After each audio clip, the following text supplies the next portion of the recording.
Hey there, YouTube. Welcome back. This is the Allegheny Northern in N scale, and if you didn't guess by the title, the intro photographs, or by the startup sequence, we are doing a product review of the new ScaleTrains GE Dash 9 locomotive. And I have mine in the NS primer paint scheme. And you guys know, if you've watched the channel for any length of time, that I am a sucker for the paint schemes that are a little off and not the everyday paint scheme. And the primer paint scheme is probably one of those favorites of mine. And you might say, well, it's boring. Yes, but you're also talking about the person who likes the CSX Gray Ghost paint scheme. Yeah, it's not the most attractive, but they had a reason for doing this, and that was that Norfolk Southern needed the power so bad that they told GE, look, slap on whatever, reporting marks I need to get going, and that's it. I'll paint it later.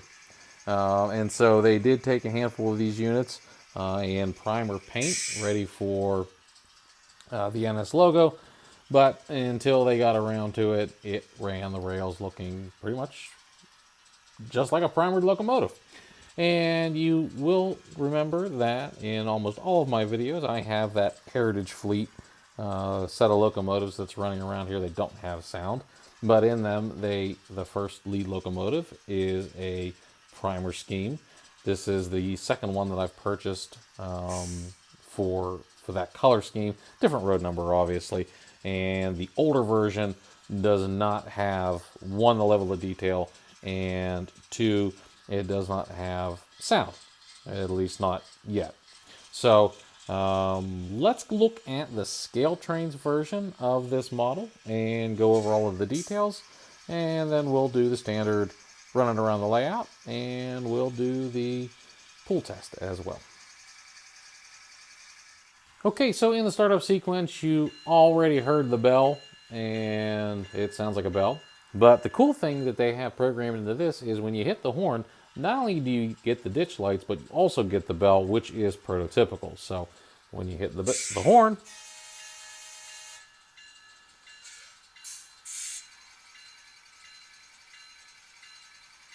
the bell comes on automatically, and it stops with the ditch lights. And that feature is available whether the locomotive is running forward or backwards. So on the back side, we have a set of ditch lights, and they do the exact same thing. So if you're running in reverse or long hood forward, you get that operation. It comes with all the standard sounds that you would expect from an ESU Loksound V5 decoder, which is what is installed here. And it is the latest version. So it's got all the cool bells and whistles to it. Every pun intended there. And obviously, the sounds are fantastic out of the box. You can always adjust the volume if you want to. I have not really played with volumes in any of my models. And for the most part, they're pretty much all at a tolerable level. Let's go ahead and look at some of the typical details that you will see when you purchase this model. Okay, we'll go ahead and start in the front. That's usually a good place to start. And you will notice all of the separately applied details, all of the grab irons, the ladder rungs, the MU hoses, the air hoses, the painted detail there on the front pilot and snowplow. And then, of course, your nice crisp reporting marks, locomotive number, and that is pretty much it for the detailing on this model. Because it is in the primer scheme, so you don't have all of the things that you would have typically labeled on your locomotive. Okay, unlike the SD40-2, I understand that this is a little bit of a different frame build, but ScaleTrains does a pretty decent job of hiding your brass tabs for power pickup. You can kind of see them under there if you look hard enough, but by and large, they're as hidden as they are on most models. And I know what you're thinking. Hey, that 5 is a little bit off. And guess what? That 5 is a little bit off. And nope, ScaleTrains did not do that as an accident on the real model, the 1-to-1 scale, if you will.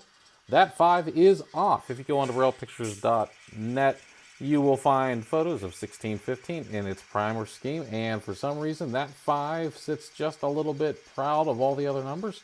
And so that is an accurate detail to the model. So that's one thing I do like about ScaleTrains, is that kind of attention to detail that most folks probably wouldn't even notice it. Me, when I noticed it, I went, huh, I wonder if it actually looked like that. And sure enough, it absolutely looked exactly like that. So that's a pretty cool little detail. Something that probably only us train nerds would notice. Your average guest is not going to see it.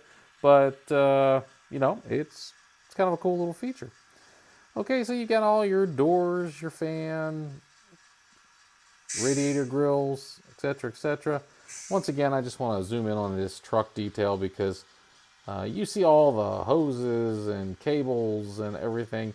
This is what we've come to expect from ScaleTrains, and they look fantastic. And then we come back along here to the back side, and once again, you have your grabs going up to the top, and you've got your truck details, or your pilot details rather, and your working ditch lights. Let's go ahead and jump up onto the roof.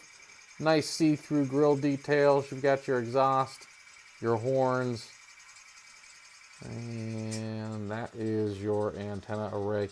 Pretty much what the real guy looked like at the time of delivery. Okay, let's go ahead and set her out on the rails and take her for a spin.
Okay, that's at about 10% throttle. I just have her crawling there. A couple of things that I'd like to point out, because I'm sure you guys will notice if you didn't already.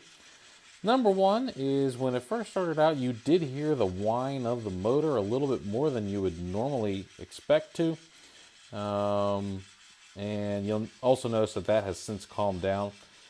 I should let you know that I'm breaking one of my number one rules, and that is I am filming this before I've actually broken it in. So it's only been on the rails for about a half an hour, and I usually like to run it for a couple of hours forwards and backwards before I bring it on, just to sort of get all of that factory goop and whatnot off of it. So I'll report back and let you know if that settles down by the next video, but anyway, it doesn't seem to be affecting the operation of the model itself. Okay, so you're off the tripod and you're in my ever steady hands, as we're up to about 40% throttle now, and we're just kind of letting her do her thing. Give you guys a chance to hear what she sounds like on the open road.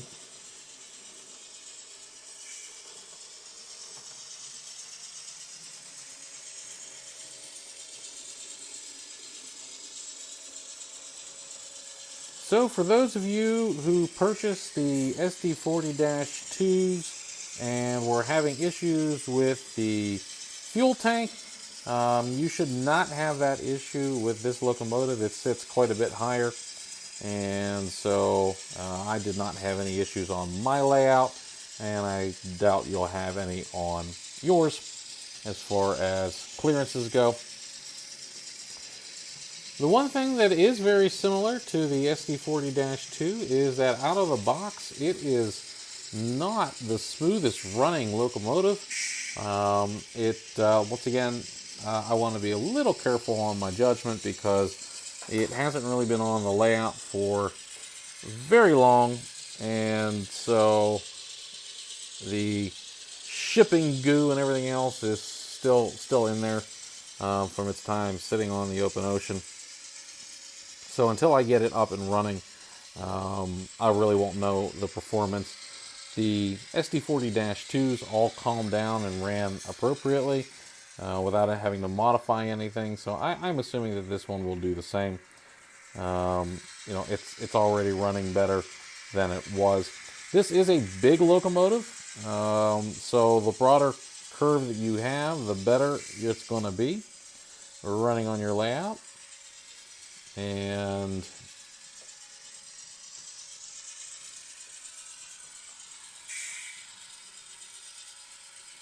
it doesn't have any issues with my curves. I think the smallest I have on here is probably somewhere around a 13-inch or so, which is not terrible.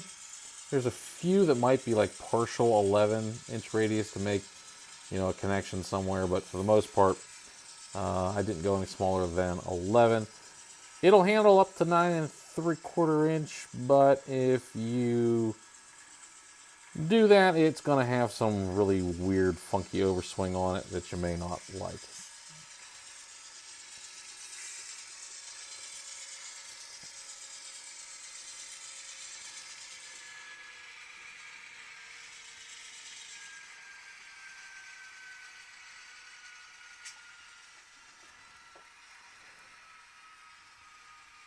Alright, and I want to bring it to a stop for you, just so that we can put it in reverse.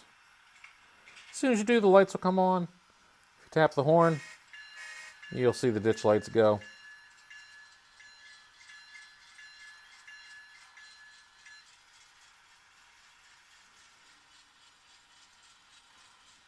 And like all ESU Loksound decoders, the sound functions and the movement of the locomotive are all together.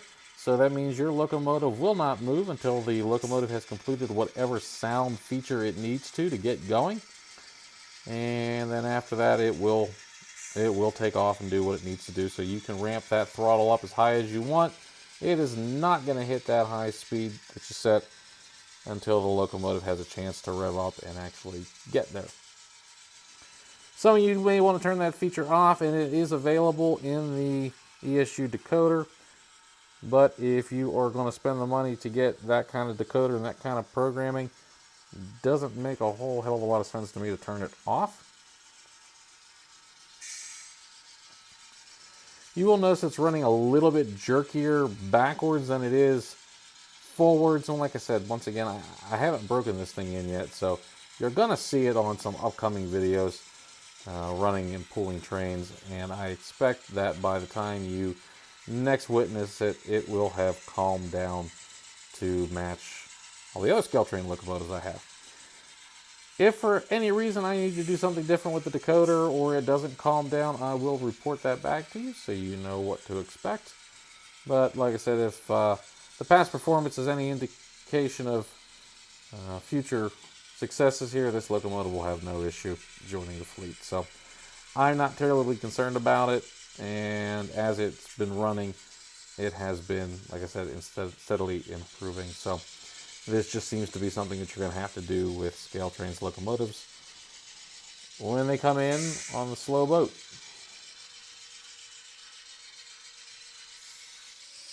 So one thing that I should note, and for most of you it probably won't be an issue, but for some of you newbies it might be.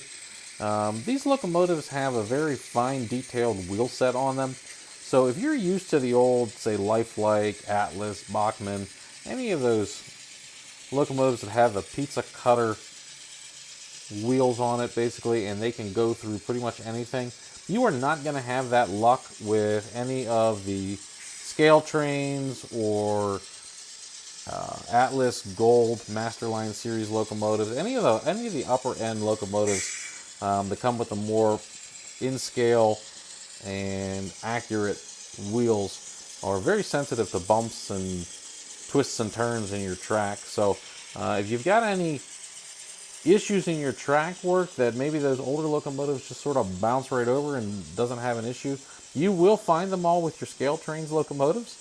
And I've just been fortunate enough to have enough ScaleTrains locomotives running that I have pretty much found all of my trouble spots and fixed them. So just that's not the locomotive, it is you. And it's a pretty easy fix for most of the issues that may be in your track work. Okay, so the average sound-equipped locomotive on my layout usually handles between 5 and 6 standard length cars up to 2% grade, which is what you're looking at right now. So I've got our locomotive getting on its way over there. It's got 5 of the Cato coal cars behind it. The cars' wheels have been switched out with microtrains, so that matters. But 5 cars is what we're trying to pull up the grade. And once we crest the corner there, we're going to call that done. And so, yep, she can handle, it looks like, 5 cars, no issues. Although she did get stuck right there. Let's take a ride over and see if she got stuck because of the track work or if it's because of... Nope, that was track work. Okay, never mind. That's a me thing. That's not a locomotive thing. So, okay, she can do 5 cars. And it didn't look like she was struggling. And so let's go ahead and give her a couple more here and see how she does. Okay, we got the same cars, except we've added 2 more. And so that's a total of 7 cars now. We are at 30% throttle. And we're going to see what she can do going up grade. And we know that we have an issue with a dip up there. And I know you guys are all probably wondering, like, dude, if you know you have a problem with your track, what's the deal? Well, let me tell you what the deal is. So this section of track here, it had a bit of an issue. And it looks like we've maxed out here. It looks like we're going to hit 7, and it's not going to pull 7. Had a little issue with the layout. It involved a rework of part of the layout, and it had some humidity issues and some bench work issues, and long story short, I got most of those fixed, but in the process of doing that, I sort of messed up a couple of the track joiners on this section of track, and it's on my list of things that needs to get redone. Most times I don't have issues with it because I'm running multiple units, and so if a locomotive gets hung up, the consist kind of pulls it through. But in any event, that's why this one section is a little bit wonky. And it's basically from that curve that you're looking at the far end there down to about where the signals are. And it just needs redone, and I haven't had the energy to do it. So 6 cars is what we got on there now. And, of course, she's going to stop right where she always stops, right there. But she can handle 6 cars. 7's a no-go. So this locomotive performs just as well as all of the other ScaleTrains locomotives do. And this is a good test because, one, it's 2% grade, which is pretty steep. And not only is it 2% grade, but when you get to the top, it's got a curve to it. Actually, it does an S-curve, which is just, look, if you that's why I like to test it right here, because if you can get your train to go through that, it's going to pretty much handle everything after that, because you've got the grade, you've got the S-curve, and so that complicated track geometry is kind of a test on your locomotive. So this one performs the same as they all will, or they all do. So even Atlas's locomotives, they get about 6 cars on this grade by themselves. So that's just about where it is. Now you would say, that's not a whole lot of cars. No, it's not. But I have noticed that the older, say, Atlas locomotives, they pull a lot more. They're not equipped for sound, so I don't know if they're heavier or whatnot, or if it's just the profile of the wheels. I am in the habit of all new locomotives get some bullfrog snot on at least one of the wheels. It makes a huge difference. And then those locomotives will pull probably double what they pull without it. It just gives that extra little bit of traction because there's no traction tires on it. So this locomotive performs as I would expect all the other locomotives to do, so we get about 6 cars on a 2% grade. Okay, so the ScaleTrains GE Dash 9 locomotive. My final thoughts on this. First of all, I like the locomotive. I like the size. It's a good coal hauling locomotive. It's going to look good on either my intermodal trains, my freight trains, the through freights. It's just going to look like a nice addition to the fleet, and it would look great behind or with some other of the ScaleTrains Dash 9 locomotives. So we'll have to look at that here in the future. Things that I like about it. First of all, the detail, phenomenal. It's another beautiful model by ScaleTrains. Looks absolutely great. A lot of fine detail. It doesn't need anything added to it out of the box. It's just, these are beautiful locomotives, and it's what I expect from ScaleTrains. So from that standpoint, everything from the grab iron to the the 5 being a little bit off, just like it is in the real model, these are phenomenal attention to detail models. And this is obviously the Rivet Counter series. You can get less details and save $1 or so if you go with the Operator series, but personally I don't recommend it. Just if you're going to spend the money, go ahead and get the whole thing. Okay, some things I don't like about it. One is the functionality of the motor. I know it hasn't fully broken in yet, and so I need to do that, and it'll probably get better. I do that with all my locomotives. I've discovered that all of the new stuff that's coming out requires that. Whether it should or shouldn't is irrelevant. It does. And then they usually calm down after they've been run for a little bit. All of my ScaleTrains locomotives have done that, and I don't have any issues with them. So it's one of those annoying things that I guess you have to do now.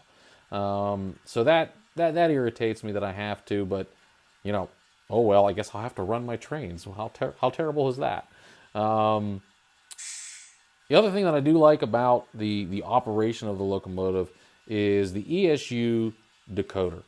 I sort of regret it to some degree not doing sound sooner and not having ESU decoders in all of my locomotives, because now I pretty much have to change out most of my Digitrax decoders to ESU decoders for the sound. But they are phenomenal with sound. The sound files are amazing. The control that you get and the operation you get with the V5 decoder is unmatched. And even though I've got some decoders, I think the big boy has a TCS decoder in it.